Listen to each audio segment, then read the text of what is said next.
Welcome to Kenton's videos. Enjoy the video. You'll start by making sure your iPhone is unlocked and has service. Voicemail relies on your carrier, so confirm connectivity. Open the phone app and tap the voicemail tab at the bottom right. That brings up your message list. Once there, scan messages and save any you need. Use share or save to files because deleting is final. Now that you're ready and have backups, we'll move straight into selecting and removing messages safely. Next, remove messages with a clear method. Tap Edit at the top left if present, then tap circles to select multiple voicemails.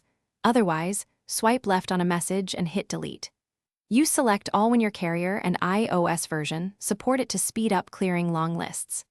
After deleting, don't stop, scroll to Deleted Messages or Recently Deleted, and tap Clear All to permanently remove them. Make sure you pause if a message that looks important is still checked. To finish, confirm the Deleted Messages folder is empty so voicemail storage is actually freed. Tap Clear All or Edit, then Remove. If deleted items still appear, force close the phone app and reopen it.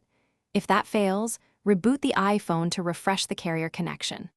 Once done, verify new voicemail can be received.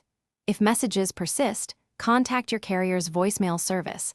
Sometimes the provider needs to purge server-side copies. That single troubleshooting step usually resolves stubborn leftovers. Thanks for watching. Consider subscribing if we helped you.